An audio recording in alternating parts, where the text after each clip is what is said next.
For millions of travelers, Jamaica begins with an image of the Caribbean. White sand, warm turquoise water, palm trees bending toward the sea, and resorts lining a tropical coastline. But travel inland from the famous beaches, and Jamaica begins transforming into something few visitors expect. From above, the island reveals another personality entirely. Mountain ridges rise abruptly from densely forested valleys. Clouds drift between enormous green slopes, and narrow roads disappear into terrain that can feel astonishingly remote. This is Jamaica beyond the postcard. The transformation becomes most dramatic in the east, where the Blue Mountains tower above the surrounding landscape. Their highest point, Blue Mountain Peak, reaches 2,256 meters above sea level, creating an extraordinary high-altitude environment on an island usually associated with beaches. Seen from a drone, these mountains seem to unfold forever. Ridge after ridge fades into blue atmospheric haze, while deep valleys cut through the landscape below. At certain moments, the Caribbean appears only as a distant strip of color beyond an immense wall of green. Morning is when the mountains can feel most mysterious. Clouds gather inside the valleys, mist moves through the forest, and isolated peaks briefly emerge before disappearing again. Sunlight breaking through the cloud layer can illuminate individual ridges while everything around them remains hidden. Climbing higher reveals a Jamaica that feels almost removed from the tropics below. Dense vegetation covers steep slopes. Mountain roads cling to ridgelines, and small communities appear in places that seem separated from the outside world by geography alone. These highlands are also home to one of the country's most internationally recognized products, Jamaican Blue Mountain coffee. Coffee cultivation spreads across sections of the mountain slopes, where elevation, rainfall, and cooler conditions create a landscape very different from the coastal plantations many travelers might imagine. From the air, coffee country becomes part of the scenery rather than simply an agricultural story. Cultivated hillsides merge with forest, houses sit between steep green slopes, and winding roads connect communities scattered across terrain where almost nothing appears level. But the Blue Mountains are much more than beautiful agricultural highlands. Together with the neighboring John Crow Mountains, they form part of a landscape internationally recognized for both its natural environment and its extraordinary human history. The Blue and John Crow Mountains, World Heritage Property, protects more than 26,000 hectares of tropical montane rainforest. Across the wider ranges, elevation and isolation have produced numerous ecological communities and an exceptional concentration of plants and animals found nowhere else. At higher elevations, the forest itself begins changing. Trees become shorter and more twisted, while mosses, ferns, orchids, and other epiphytes cover branches in the damp mountain air. Above roughly 2,000 meters, UNESCO describes this distinctive environment as elfin forest. It creates scenes that hardly resemble the Jamaica of travel brochures. Trails disappear beneath dense vegetation, branches twist through drifting mist, and the forest floor remains dark beneath layers of foliage.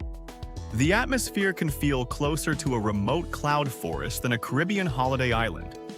Yet some of the most important stories hidden within these mountains are human ones.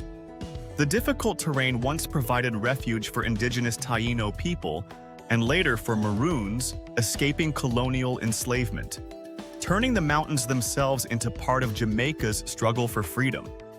The Maroons developed an intimate understanding of this landscape. Forests offered concealment and resources, while steep ridges, hidden valleys, and difficult mountain passages created natural advantages against colonial forces attempting to control the interior.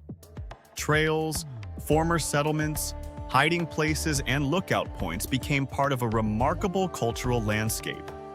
Today, elements of that history survive through the Nannytown Heritage Route and through living traditions maintained by Maroon communities connected to these mountains.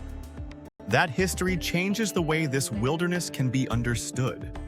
What initially appears to be untouched forest is also a landscape shaped by survival, resistance, and memory. Mountains that seem inaccessible from the air once protected communities determined to preserve their freedom. Beyond the highest ridges, water begins defining the landscape. Heavy tropical rainfall feeds countless streams that descend through forested valleys, sometimes appearing as narrow silver waterfalls before vanishing beneath the canopy again.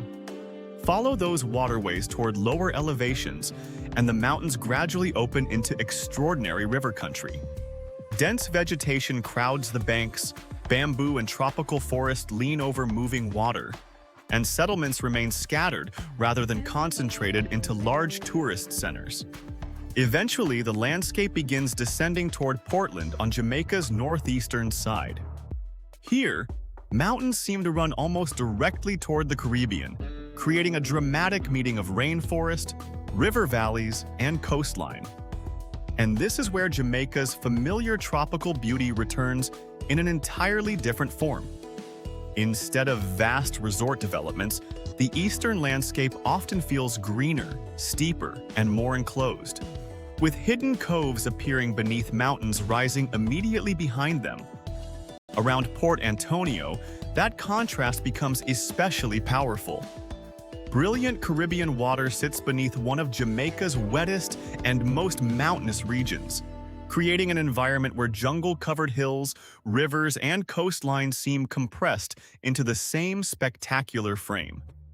The Jamaica, hidden beyond Montego Bay, is therefore not simply another collection of beaches.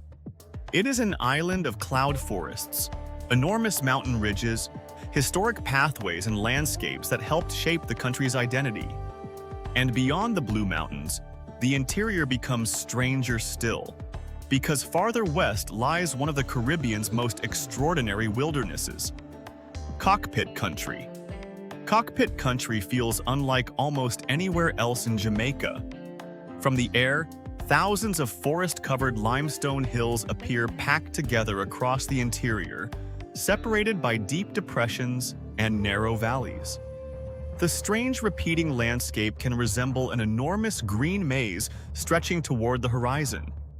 This terrain is a spectacular example of what geologists call cockpit karst.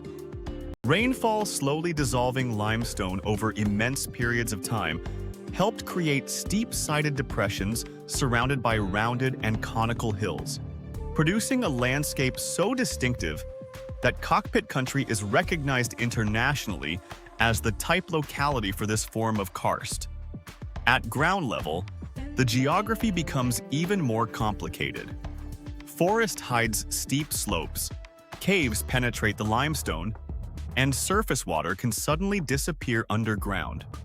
What looks relatively manageable from above can become extraordinarily difficult terrain once you enter it. That difficulty helped preserve something increasingly rare in the Caribbean. Cockpit Country contains Jamaica's largest continuous block of natural forest and its most intact wet limestone forest, creating an enormous refuge for biodiversity in the island's interior. Isolation has allowed remarkable forms of life to survive here.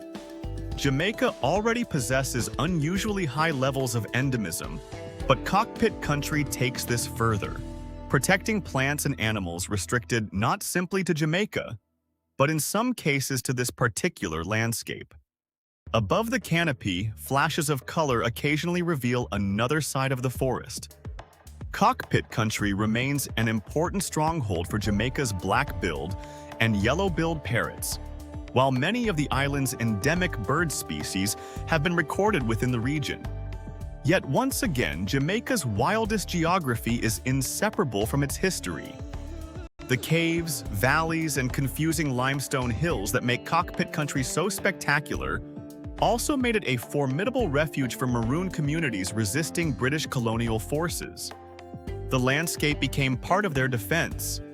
Knowledge of hidden passages, caves, and difficult terrain gave Maroon fighters advantages that conventional forces struggled to overcome. and communities, including Accompong, remain connected to this extraordinary cultural history today. Seen from high above, it becomes easier to understand why. There are few obvious straight routes through cockpit country. Hills rise one behind another, valleys twist between them, and thick forest conceals much of the underlying geography. Leaving these limestone highlands and moving south reveals yet another Jamaica. The mountains gradually soften, agricultural land becomes more visible, and the landscape opens toward the warmer, drier southern side of the island. Here, waterfalls emerge from thick vegetation with little warning. Yeast Falls descends through a lush estate landscape in a sequence of cascades and natural-looking pools, surrounded by the intense tropical greenery that characterizes this part of St. Elizabeth. But perhaps the greatest transformation appears farther downstream. Rivers leaving Jamaica's interior eventually reach broad lowlands where wetlands replace mountains, and the horizon suddenly becomes wider than almost anywhere encountered earlier in the journey. The Black River landscape belongs to this quieter Jamaica. Instead of towering peaks, dark water moves through wetlands and mangrove environments, creating long reflective corridors beneath tropical vegetation. The visual scale becomes horizontal rather than vertical. It is an extraordinary contrast to the Blue Mountains. Within the same relatively small island, Jamaica moves from peaks rising more than 2 kilometers above sea level to forests, limestone labyrinths, waterfalls, and sprawling coastal wetlands. Continue toward the south coast and the atmosphere changes again. The intense resort development associated with some parts of northern Jamaica gives way to fishing communities, farmland, small settlements, and stretches of coastline that often feel much more understated. Around Treasure Beach, Jamaica's coastline reveals a different palette. Darker sand, rocky headlands, fishing boats, and open Caribbean horizons replace the classic image of brilliant white resort beaches, while low hills rise behind communities scattered along the shore. The beauty here comes partly from its simplicity. There are no enormous mountains dominating every frame and no need for spectacular resort architecture. Instead, fishing boats rest near the water, narrow roads cross the countryside, and evening light spreads across an unusually peaceful coast. Turn inland again, however, and the mountains are never completely gone. Jamaica's interior rises across much of the island, creating a constantly changing relationship between highlands and sea that becomes especially obvious from the air. That geography explains why Jamaica can feel far larger than it appears on a map. Roads bend around mountains, communities occupy isolated valleys, forests conceal entire landscapes, and two places separated by a relatively short distance can look as though they belong to completely different countries. It also explains why reducing Jamaica to Montego Bay, Negril, or a handful of famous beaches misses so much of what makes the island extraordinary. The coastline may have introduced Jamaica to generations of travelers, but the interior reveals the scale and complexity behind that familiar image. The Blue Mountains perhaps capture this hidden identity better than anywhere else. Rising through cloud and tropical forest above the Caribbean, they remind us that Jamaica is not simply an island surrounded by beautiful water.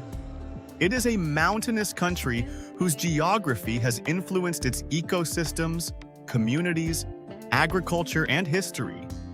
And when the final light disappears behind those ridges, the Jamaica of the postcards feels surprisingly distant. Beyond Montego Bay lies an island of mist-covered peaks, ancient limestone wilderness, hidden valleys, and quiet southern shores. A Jamaica that was always there, waiting beyond the beach.